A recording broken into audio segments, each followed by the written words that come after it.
Jai Shri Krishna to all. Welcome to Path to Anandam Gita series. Freedom from pains and miseries to happy, healthy, and peaceful life. Based on 108 mantras to awaken your soul and Srimad Bhagavad Gita. My question and God's answers. And today, the series is Know the Difference among Body, Soul, and Supreme Soul, Super Soul.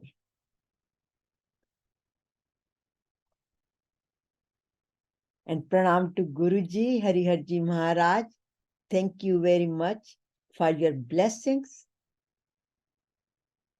I'm Satya Kalra, the founder of Path to Ananda, Path to Blissful Life, going beyond all these miseries, anger, greed, diseases, and enjoy love, peace, Anandam. And also your host for today's program. So thank you, Guruji, for bringing us all together, giving us motivation to study Bhagavad Gita, and for your blessing. So today the contents, it's based on new session,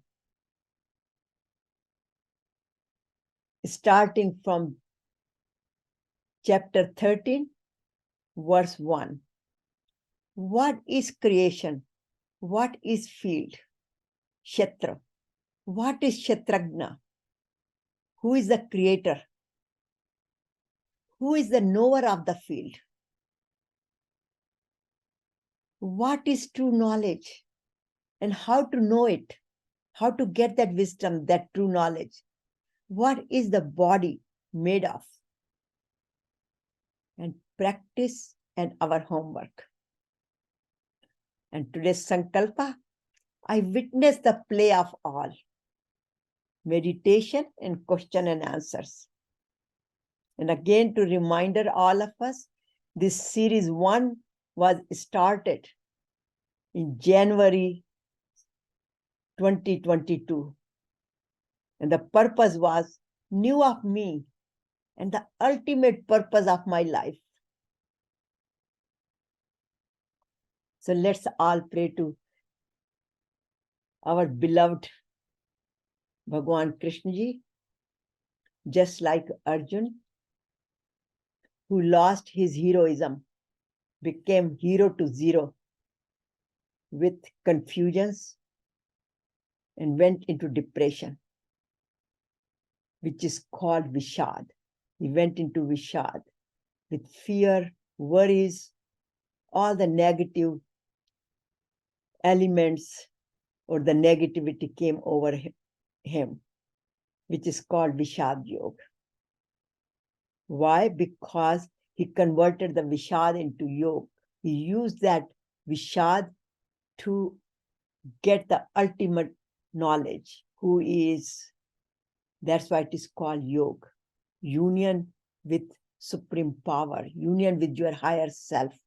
So he reached to the higher self. That's why it is called Vishad to Vishad Yoga, with the help of Lord Krishna. Where initially he said, I won't fight. I will not get involved into this bloody war, which he thought it was a dharma. But at the end, he understood that it was Dharma Kshetra, not just a Kurukshetra.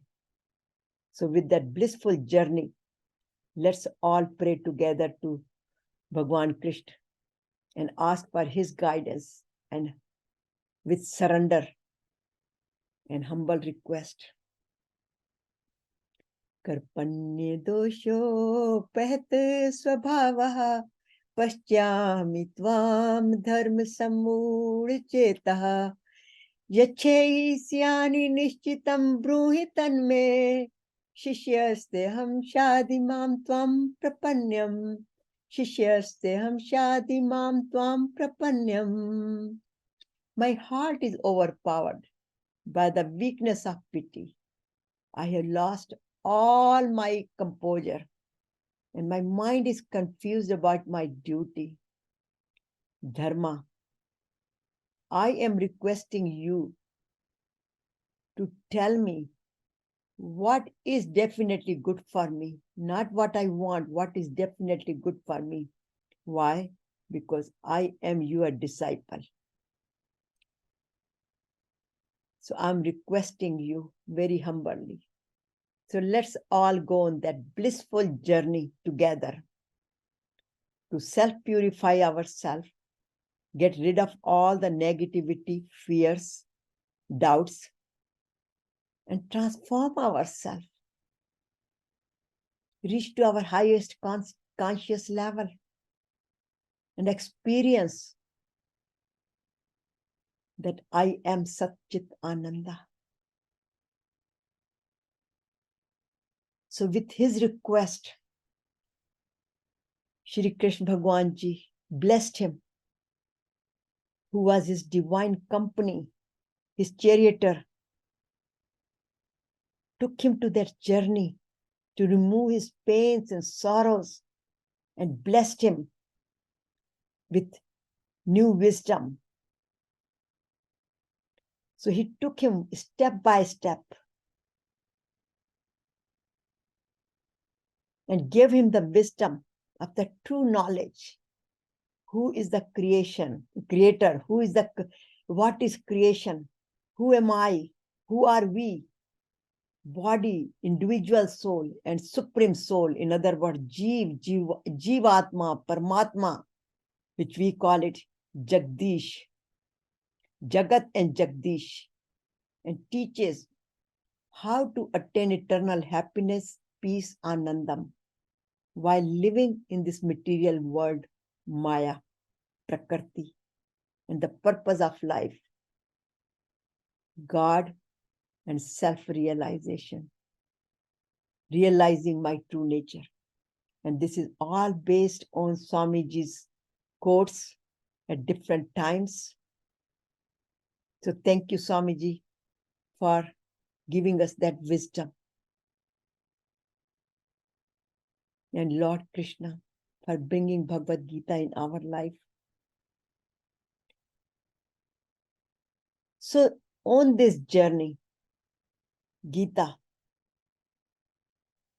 700 verses, first two yogas, which is actually these 700 verses, are divided into 18 chapters, and these 18 chapters are in three yogas: Karma Yoga, Bhakti Yoga, Karma Yoga. Chapter 1 to 6, where Lord Krishna not only teaches the Karma Yoga, but he tells Arjuna, who is he? He is the Atma, not the body. And how to experience that through Karma Yoga.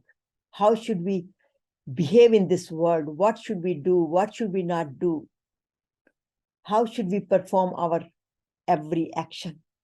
And then he takes him to Bhakti Yoga with love and devotion, experience his presence through Bhakti Yoga. He tells him who is God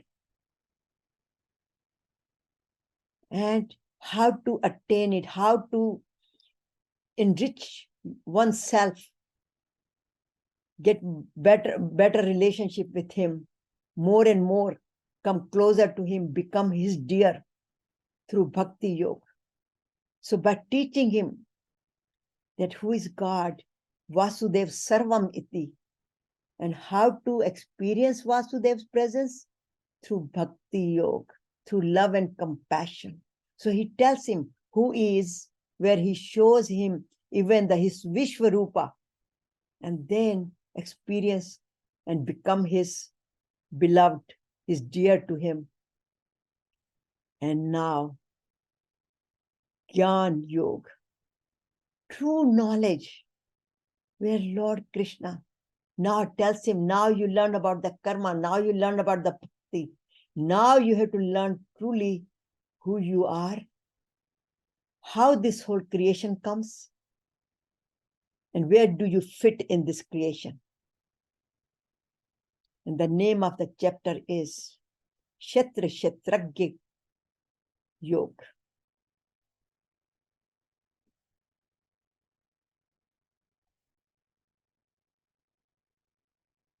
So now, as I said before, that we had already graduated from high school. Now we have entered to the college, 13th grade. We are in the undergraduate college. Please keep in mind, we are not in the graduate college. We are still in the undergraduate college, where Lord Krishna teaches Arjuna the path of knowing the Creator and his creation. Know the difference between body, soul, and supreme soul. Jiva, Jeev Atma, and Jagdish, Paramatma. How? Through true knowledge. So what is that true knowledge? What he's talking about?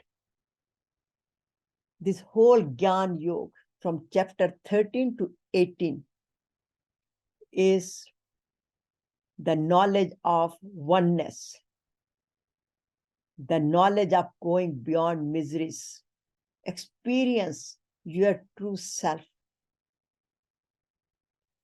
And this oneness knowledge, this true knowledge, is also called transcendental knowledge, integral knowledge, metaphysical knowledge. And the whole next sessions of this chapter we will be discussing about body, which we are going to discuss today more, and that soul, how the body and the jiva, and with the soul becomes the Jeev Atma. And then this individual limited being, human being, through divine qualities, finally will know their true wisdom, that how to get to oneness, that we are no different than God. So again, Kshetrajna Yoga, union with God, self-realization, God realization through the path of knowing body, soul, and supreme soul. So let's go back a little bit, remind ourselves that Arjuna asked the question to Lord Krishna in chapter 12.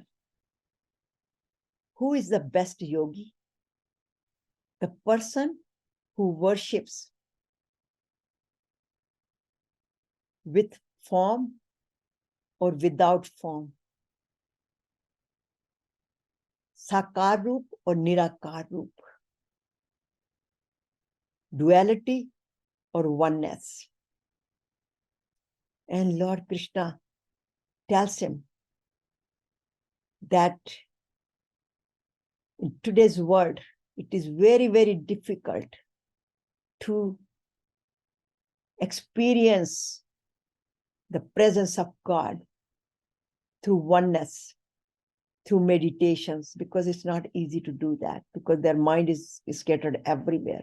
So the simplest method is have a Sakar Roop in front of you. Always just communicate with him. Always just make him your friend. And you will experience his presence through his aura, through his behavior, and you become his dear, very beloved. And here, Lord Krishna, Arjuna still has many doubts in his mind.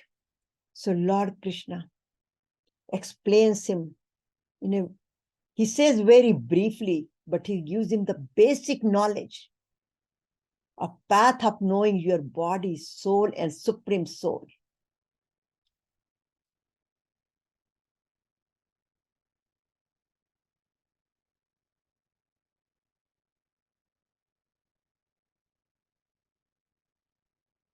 So he's telling him that you should know both the creator and the creation.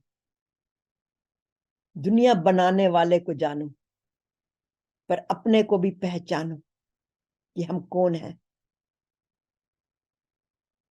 So he tells him that everything in the universe is made of matter and energy, body and soul. Through very first verse, idam shariram konte, kshetram iti abhidhyasate, etado veti tam prahu, kshetradya iti gadvida. The Supreme Lord said, "O Arjuna, the body is called the field, creation, nature, universe, Kurukshetra.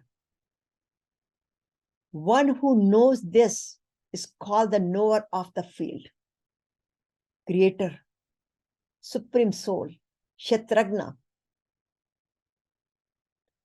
So what does this Kshetra means?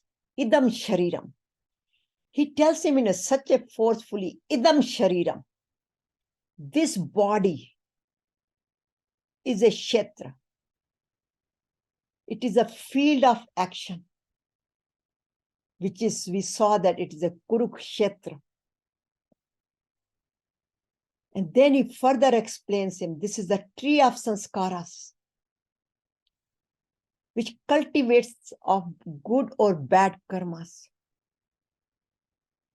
cause and effect.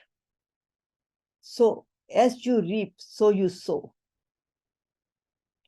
What it means is fields. There are many different fields, like magnetic field, gravitational field, and then field, जिसको हम समझते हैं खेत, field form. And here, where the seed is put in the field, then what happens? Seed sprouts,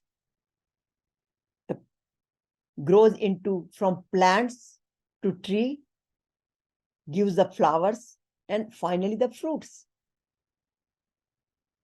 Very simple function of this concept. So in other words, whatever action, the seed of action we put in this body, in this field, the field is known here as the body. So whatever we put it in this body, we are going to get the results of that. Cause and effect. Those seeds are the cause and we will face those effects. For example, if we think negatively, or we just slam somebody or put a thappad on somebody's, what are we going to get back? Not a hug, not a loving smile, but maybe thappad back, or at least very angry face. So whatever we do, that makes our destiny, our cause, our whatever seeds we put, that becomes our destiny. And there is a beautiful story about that, which I had shared it before, and I'm going to share it again. That one time, one person, there were two brothers, and his brother passed away, and he had a sister-in-law, his bhabi, and they have a lot of property. So he decided to, rather than sharing his property with his sister-in-law, which she was entitled to, he kills her and takes entire property from her and start living a flourish life with that, enjoying that all the wealth from her. And then one day he was traveling and he saw somebody kill someone. And that person, not a kill, but that somebody poked the knife in his chest. So he just, without thinking, he just went and he pulled the knife out of his chest. And the person died. And the other people came and they saw that he had the knife that filled with blood. So they basically, police came and captured him, put him in a jail. And finally, by judge, he was sentenced to death. And he said, he pleaded, he said, look, I have not killed this person. And he tried to explain them, but since there was no witness other than him, then he was sentenced to death. And then he smiles and he remembers and he tells the judge, though I have not done this murder, but I do deserve this death sentence. And then he tells his story. So the point here is, whatever we do, we might not reap that right away, but cause will not go anywhere. Effect will come. Cause is there, effect will come. And then says, in this verse, it's a idam shariram. So the shariram, so in other words, this Kshetra, the field of action, always give us the fruit of our action. So we have to be very careful, because that makes our destiny. And then it says, idam shariram. Shariram in Sanskrit, it says decay. It is temporary. It is changeable. We have also learned in chapter 2 that this body, before the time of birth, we continue to change.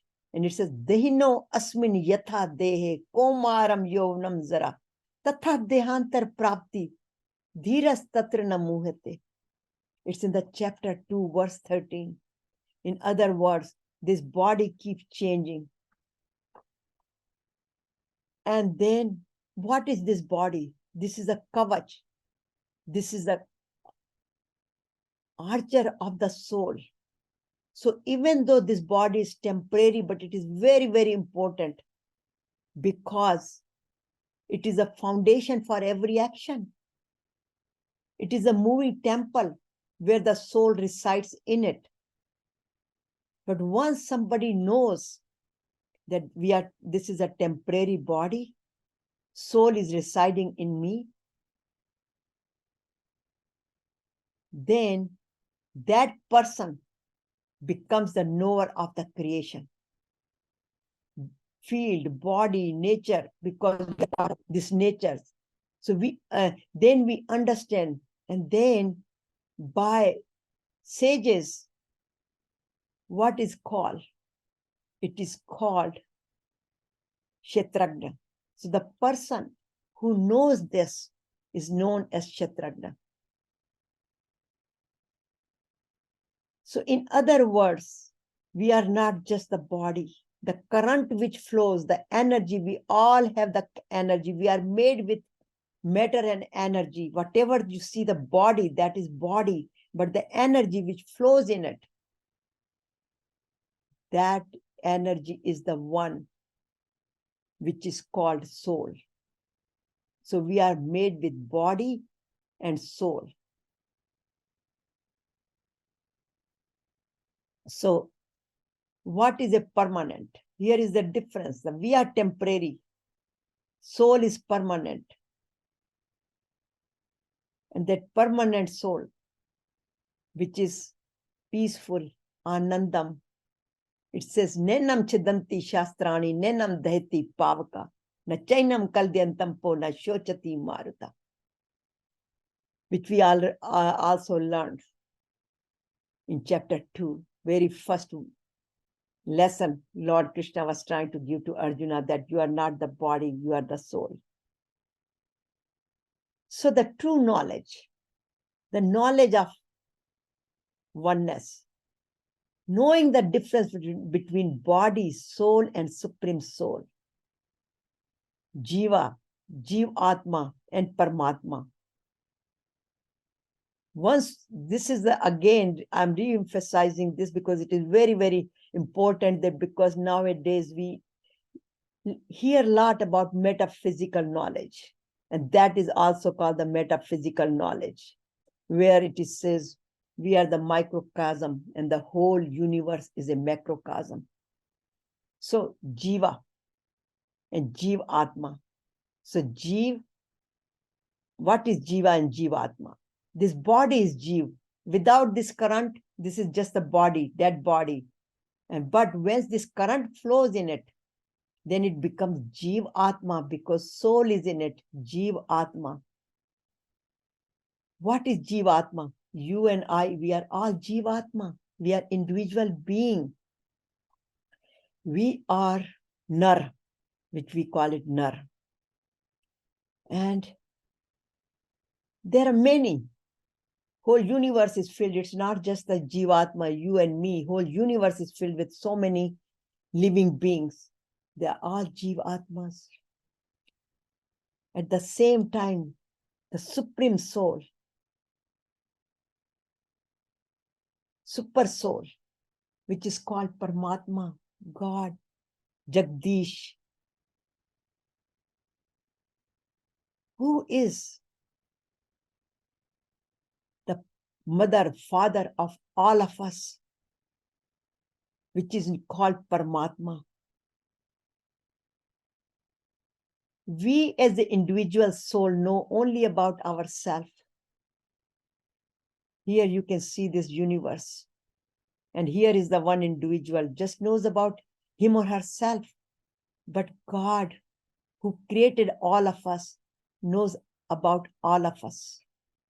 In other words, we know how we feel. We are hurting.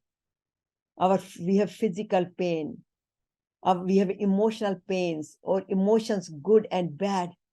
So we just know about ourselves. And if we are connected with others, then we can feel the pain of others also. And that's where it requires a soft heart, because that's where God says, I reside everywhere. And through that recital of God, we experience and feel the pain of others. But God knows all of us. Whether we know that or not, but God knows all of us. So as I said, that everyone is made of matter and energy. So here Lord Krishna explains again. It says, know the composure of your body. What are we made of? What is this field of action is made of? And here he explains that we are made of Mahabhutani Ahankaro Buddhir Vaktamevcha Indriyani Darksham Cha Pancham Cha Indriya Gochara. So we are made of these elements. Not only these elements, we are made up with these vices or virtues. Ichha, Dvesh, Sukham, Dukkham, Sangam, Gatsa, Chetana, Dhriti. Etatte Kshetram Samasen, Samikar Mudda Udhatam. So we are made with 24 elements, constitutions or principles, whatever you want to name them. And they are first 1 to 4. Ego, mind, intellect, and consciousness. We have already spoken about ego. Ego is the false ego. Me, I-ness, me, mind. And then buddhi, mind. The body is without mind, cannot perform any action. But mind is the one which has all the sanskaras. It's like a database which holds all the data, what we have done, what are the memories we have. That's why it is called the memory bank, sanskaras, which has the previous memories. Sometimes, what we can relate it when we drive, we become autopilot. We automatically put our foot on the gas, brake, etc. Because it's an auto program. Similarly, we have the previous memories. So sometimes certain things happen and we don't know why I said this, why I did this. I didn't mean it. But our previous sanskaras, the memory, all of a sudden comes, like sometime even after 40 years, after 30 years, after 20 years, something happened, and all of a sudden, any split of a, or any section of that comes, that memory comes. And we, all of a sudden, we start feeling happy or start feeling sad, or if somebody has said something to us, or something has happened to us many, many years ago, all of a sudden we start feeling sad, or sometimes even we start crying. So mind is filled with all the sanskaras, all the previous memories. We call it latent memories. And then the 5 elements: air, fire, earth, water, ether. We are all made with these 5 elements. And then our senses, these 10 organs of senses and their actions or their objects. So here, let me just move this a little bit. Here you can see it, our senses. All our senses are right here. Our mouth, our tongue, our ears, our eyes, our nose smells, and our mouth, which speaks also, and then touch. So all these senses are there. And what drives these senses? The objects. Here it says the 5 objects of senses: sound, touch, taste, and smell. We have a craving for something to eat. The tongue, the taste glands want that. So basically, it's not that it's good or bad for me, but it basically, my tongue wants it. And we do that. We see certain things in our life. We want to touch certain things. We want to hear certain music, certain things. So all these senses drive us, which is explained very well in Upanishad, that these 5 horses drive or take us on that path. But who is the master of these senses? The mind. Mind is the master of these senses, which is in the middle. Middle of what? Middle of this body and the intellect and the supreme soul, which is, that's why mind, it is called, mind has 3 sections. One is our current mind. Then it is called, which is, or current, and then it is called the subconscious mind, which stores all the memories. And then the superconscious mind, which is, of course, related to the God. The mind is the super God, which relates to the God, which becomes the universal mind. But this mind is also in, Lord Krishna says that this is not what I am telling you. This is also has been said in Brahma Sutra and other rishis, and it further explains him in a different ways. And those different ways, he says, this body, our body is also known as the gross body, Anandamaya Kosha. We are made with these 5 sheets, these koshas, and the very first kosha, very first layer of our body, is sharir, our body, which is the Anandamaya Kosha, which is made with food. And sometimes we think and many people think that we are just nothing but the food, and they just live based on their tongues. And sometimes people say this person just lives in his stomach, because their conscious level is at that level. And then mind, there's a subtle body, which has all the memory, Manmaya Kosha. That's where it is called. There's a subtle body which connects us to the next layer, which is called Vijnanmaya Kosha, Buddhi, which gives us the discrimination power. So this is how all these layers are going into that different. And finally, it reaches to the wisdom. Next one is the wisdom. And that's where it says 5 objects of senses, sounds, touch.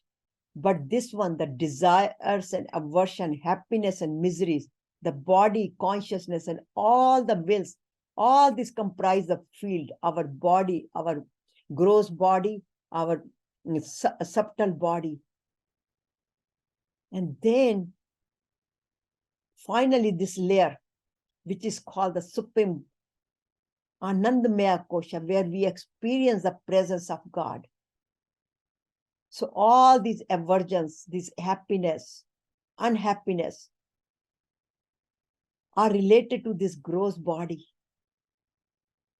And then the subtle body brings the memories. But with our Vijnanmaya Kosha, our discrimination, we have a power not to get bogged down with this sukha, dukkha, jealousy, but do the spiritual practices.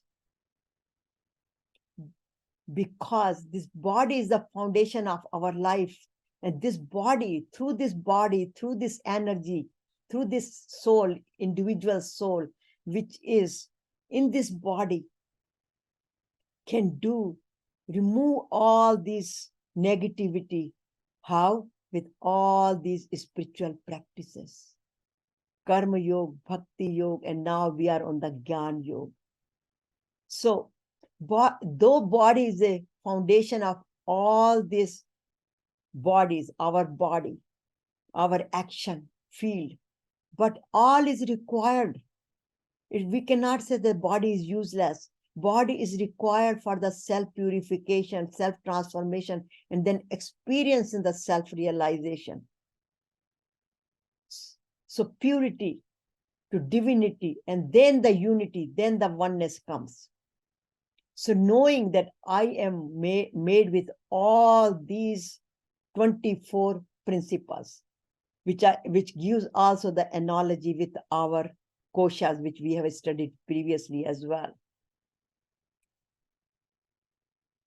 And there are many, these are the verses which I'm not going to go through it. You can look at it in Bhagavad Gita, but all the matter today has come from these verses, from chapter 13:1-6. So how can we practice this? This is the daily spiritual planner for self-transformation. So practice, practice, practice. Know your field, your body, who has created us, and remind ourselves, Vasudev Sarvamiti, God is all. But one thing what we have to learn here is, we can observe our body. Since we know about our body, how we feel, what actions we do, we need to become not just the Kshetra, but Kshetrajna, and the person who knows about their own body, about this Atma, Paramatma, or at least their own body and the Atma, Jiva Atma. That person is already said, it's a Kshetrajna. However, how you can do that? By observing yourself, by witnessing ourselves, by becoming Sakshi. How does this body doing? How does this body behaves? How does this Satya thinking about it? How does my mind is thinking about it? How am I looking at it? How am I seeing it? How am I feeling? We know about our feelings, how we feel. So we have to become a Sakshi, witness of our own feelings, our own physical body, how our mind thinks, how we use our buddhi, and how are we connected with supreme power. So we have to pull ourselves to higher level. And that's where it's in summary, again, I have put it here, that the body, the jiva plus soul is jiva atma. Individual being means we have limitations. We operate based on our gunas. Sometimes tamasic, rajasic, sattvic gunas. So we have limitations. To go beyond the limitations, We have to practice the divine qualities which will come, which we talked about in previous chapter. Lord Krishna spoke so many times in Karma Yoga, Bhakti Yoga, but again reminding us that by developing divine qualities, we can purify ourselves, transform ourselves, and then experience our true wisdom, that Gunatit, Satchit Anand. So Nar se Narayan, kaise bane? This is where now it starts. Because there is a beautiful bhajan, we all have heard it, where it says, Meli chadar od ke kaise dwar tumhare aun. And He Paramatma, mani man sharmaun. So by practicing this, we become self-purified and we do not have to live shamefully because I have not achieved what I supposed to achieve in this life. And go beyond birth and death, because the whole Gita is how to go beyond birth and death, how to go beyond miseries, and how to experience oneness. So by practicing the Sakshi first thing in the morning, with mantras, with our yogas, taking care of the body, here it comes how the body is so important.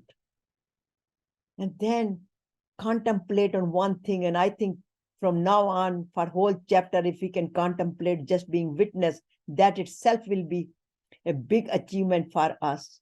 And then just let it go. Whatever we do, sarva dharman paritajye mamekam sharanam braj. Aham tam sarpapebhyo mokshashyami ma shuche. So just pray to God for guiding us to be on this path. Continue, continue, continue, and practice. So homework. Basically, it's the same thing. So dhyaya abhyasnam. This is a really powerful. Now we are become a sakshi. Live in awareness. Observe ourselves. Study ourselves. So live in awareness. Live every moment in that consciousness, mindfulness. It continues to self-inquiry. So our sankalpa is, I am Atma. I am not just the body. And I witness the play of all, how all these senses are playing and how I can direct them properly. As I give this example today, and again, the same thing, cause and effect. So let's have our actions in such a way so we reap finally and experience happy, healthy, and peaceful life, as well as who am I, Satchit Ananda. So our sankalpa, and little by little, we will reach there. So with help of Srimad Bhagavad Gita, Lord Krishna, we came to this session and together we studied today. So thank you very much. Know the difference, body, soul, and super soul. So body is just a Jeev Atma, and then Supreme Atma, our parent. But through this session, we learn how to go beyond miseries and pains and enjoy Anandamay Shakti, Anandam life,